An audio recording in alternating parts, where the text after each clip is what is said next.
Friend, good morning. સ્વાગત છે મસ્ત મજાના બ્લોગમાં. જય શ્રી કૃષ્ણ. કેમ છો? એવું કે બધા મજામાં હશો. આજ તો સવારમાં નાસ્તો કરવાની થોડીક આદત પડવા બની છે. મતલબ કે થોડીક દવા ચાલે છે, એટલે તો ધવલ માટે ચા ગરમ કરી અને ડ્રાયફ્રૂટ આપ્યા. અને ટ્યુશનવાળા જે આવતા હતા ધીમે ધીમે, તો મેં કીધું હું પણ થોડીક નાસ્તો થોડોક કરીને પછી આપણે દવા પી લઈએ. એટલા માટે આપણે હવે થોડોક નાસ્તો કર્યો છે. એ થોડાક દિવસ દવા ચાલુ છે ત્યાં સુધી બધું રહેશે. ત્યારબાદ બસ ટ્યુશનવાળા આવી ગયા અને આજ તો ભાઈ પર્યાવરણનો લેક્ચર હતો, એટલા માટે થોડું ઘણું વાંચવાનું જ બધું જાજુ હતું. સ્ટોરીને એવું સમજાઈ જઈએ, સ્ટોરી તો નહીં પણ થિયરી સમજાઈ જઈએ, અને બાકીનું બધું છોકરાઓ વાંચતા લખતા હોય છે એમની જાતે જ. 5મા વાળાને પર્યાવરણ અને બીજા વાળાને ગુજરાતી વિષય કમ્પ્લીટ કરાવ્યા બાદ બપોરના ટાઈમે મસ્ત મજાનું જમી લીધું. અને જ્યારે મારે ટ્યુશન ચાલુ હતું ને, ત્યારે જ મારે કોલ આવી ગયો ફઈના ઘરેથી કે આજે સામૈયા છે. ફઈને લોકો ગયા હતા ગોકુળ મથુરા, તો એના સામૈયા. તો મેં કામ તો આજે બપોરે જ બધું પૂરું કરવું પડશે ને, એમાં યાદ તો લાઇટ જતી રહી, એટલે હું વહી આવી નીચે. જોકે હું ને ધવલ બંને તો બપોર પછી 4-4:30 વાગે જાઉં તો ચાલતા ફઈનું ઘર નજીક સાવ છે એટલે, પણ લેટ થઈ ગયું ને એટલે પછી ગાડી લઈને જ ફટાફટ જતી રહી હતી. ત્યાં પહોંચીને ત્યાં મસ્ત મજાના સામૈયાની તૈયારી થઈ હતી કે જો રોડ ઉપર સરસ મજાના કલરના ફૂલોથી સાથિયા બનાવેલા છે. અને બીજી વાત કરીએ તો ફૂલ તૈયારી થઈ હતી. મોટા વડીલો બધા મહેમાનો બધા આવવા માંડ્યા હતા. વડીલો અને મમ્મીની આવી ગયા, એટલે મારો કોલ આવી ગયો કે તું જલ્દી આવી જા, આ લોકો નીકળી ગયા છે. પછી એમાં ભત્રીજો છે ને, એ મને ઘડીક રમવા માટે એને આપ્યો, તો ઉઠ્યો ને એટલે સરસ રમતો હતો, એટલે કે ઘડીક રમાડી લે પછી કે રે નહીં. તો એટલા માટે મારી પાસે સરસ રમતો હતો. અને મેં કેમેરો ચાલુ કર્યો ને તો એક ધારો મારી સામે જોયા જ કર્યો, કેમેરા સામે જ જોયા કર્યો. એટલે ફોટા પાડો હતો ને તો સામું જોતો નહોતો એમ. આ રીતે થોડીક મસ્તી કરી. સાથે બધા હાર અને એની બધી પણ તૈયારી ફૂલ થઈ ગઈ હતી. અબીલ ગુલાલ ઉડાડવાનું હતું, તો એ તૈયારી ફૂલ. બધી જાતના હાર લઈ આવ્યા હતા. યમુનાજી અને કાનાજીના બંનેના જે સામૈયા હતા એની અહીંયા તૈયારી થતી હતી. ફઈની લોકો અરાઉન્ડ 5 વાગે ત્યાં આવી ગયા હતા, અને અમે બધા ફૂલ તૈયારી સાથે બેઠા હતા.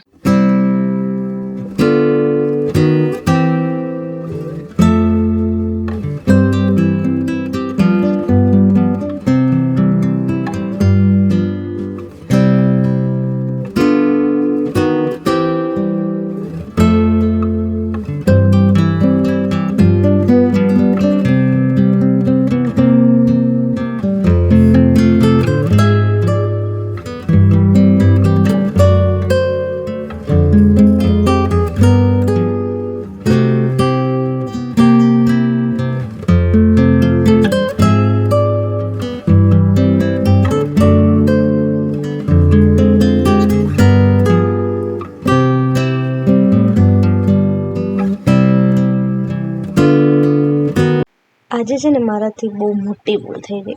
આગળ તમને વિડીયોમાં કહું તો બધાએ સરસ મજાનો નાસ્તો કર્યો, કેમ કે સામૈયાને એવું બધું થઈ ગયું હતું. જેમ પણ મહેમાન ઘરે આવ્યા હતા એને પ્રસાદી, ચા, નાસ્તામાં ચેવડો પીંડા હતા.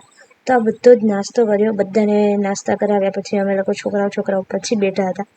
મારી મોટી ભૂલ આજે એ થઈ કે મેં છે ને સ્લો મોશન વિડીયો એક શૂટ કર્યો ને, પછી હું જે એડિટ એમાં જે ઓપ્શન હોય એ ઓપ્શન ચેન્જ કરતા જ ભૂલી ગઈ. વિડીયોનું ઓપ્શન ચેન્જ કરતા એકદમ ભૂલી ગઈ.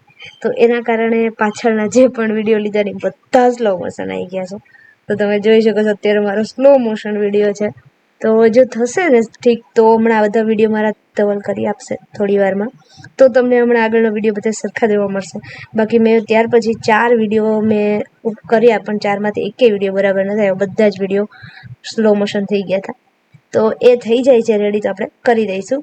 ત્યારબાદ વાત કરીએ ને તો બધા છે ને એકદમ ફ્રેશ થવા માટે જતા રહ્યા હતા. મહેમાન પણ બધા જતા રહ્યા, અને ફઈ ફુવાની બધા એના દેરાણી જેઠાણી એને બંને જેઠાણીની બધા એ લોકો છે ને ફ્રેશ થવા જતા રહ્યા. અને રસોઈ થોડી મેં ને ભાભી અને બધાએ ચાલુ કરી દીધી હતી. હવે મને અહીંયા રોકી દીધી. મારે તો નહોતું રોકાવાનું, પણ ફઈ કહે કે ના રોકાઈ જા, અને બંને ભાભી પણ કહે કે ના રોકાઈ જ જાઓ, તમે ક્યાં આવતા કોઈ હોય તો વધારે મજા આવે, એમ કરીને મને જબરદસ્તી આજે રોકી દીધી હતી ફઈના ઘરે. ત્યારબાદ મેં મમ્મીને ફોન કરી દીધો કે હું હવે અત્યારે નહીં આવું, હું જમીને આવીશ. હવે ઘણા બધા લોકો હતા અહીંયા, તમે જોઈ શકો છો. રસોઈ તો બહુ બધી મુકાઈ ગઈ હતી.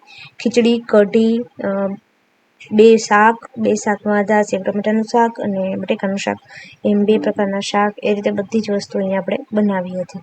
તો આ જ્યારે રસોઈ બનતી હતી ને ત્યારે હું એક વિડીયો શૂટ કરતી હતી કે અત્યારે બધા ફ્રેશ થવા જતા રહ્યા છે અને આ તે બધું લેતી હતી, બધું કંઈ હરખું આવ્યું નથી. અને બીજી વાત એ કરીએ કે આજે મને ફાઇનલી છે ને ભાઈના ઘરે કોઈ પ્રસંગ હોય ને એનો મોકો મળી ગયો છે. કેમ કે લાસ્ટ 2 કે 3 વખતથી આવું બનતું હતું કે હું નથી આવી શકી ભાઈના ઘરે. તો ફાઇનલી 3જા પ્રસંગે હું આવી શકી છું. પહેલી વખત જ્યારે પ્રસંગ એના ઘરે હતો ને, મતલબ કે એણે જ્યારે મકાન નવું રાખ્યું અને એનું જે મંદિરનું સ્થાપના હતી ને એવું બધું હતું, ત્યારે જમવાનું હતું તો મને અછબડા નીકળ્યા હતા, ત્યારે હું નથી જઈ શકી. ત્યારબાદ લાસ્ટ ટાઈમ હમણાં જે પત્રિકા નિર્ધાર કરી, મતલબ પત્રિકા જ્યારે લખી ત્યારે પણ હું નથી જઈ શકી, ત્યારે પણ પીરિયડ્સના કારણે હું નથી જઈ શકી. તો આવું બધું તકલીફો થતી રહેતી હતી ને આજે હું બહુ ખુશ પણ હતી કેમ કે ફઈના ઘરે જવાનો મોકો મળતો હોય તો કોને ના ગમે, બરાબર. અને એમાંય પણ ખાસ કરીને એવા ફઈ હોય કે જે એમ ફ્રેન્ડલી આપણી જોડે રહેતા હોય એમ, તો મને બહુ ગમે. કેમ કે હું મારા બંને નાના ફઈ છે ને એમની સાથે જ રહીને નાના મોટી થયેલી છું ને એણે મને ઘણું બધું આમ મતલબ કે રસોઈમાં શીખવાડેલું છે, કોઈ સારી એવી સલાહ આપેલી હોય એમ, એ રીતે બધું બહુ શીખવાડેલું છે. એટલે મારા મમ્મી બરાબર બંને ફઈઓ થઈ જાય છે. તો આ રીતે સાંજે જમી કાઢવીને પછી હું રાતે ઘરે આવી હતી, લગભગ 10 વાગી ગયા હતા. 10 વાગે ઘરે આવીને ત્યાં ધવલ, મમ્મી, પપ્પા ને ત્રણેય મૂવી જોતા હતા. હવે મૂવી અધૂરું હોય એટલે આપણને જોવાની તો પસંદ ના આવે. તો બસ આ જ રીતે સાથે સાથે આપણે અહીંયા વિડીયોનો એન્ડ લઈએ છીએ. જો વિડીયો ગમે હોય તો લાઈક કરો, શેર કરો, કમેન્ટ કરો. મળીએ નેક્સ્ટ વિડીયોમાં. ત્યાં સુધી bye bye, Tata, take care.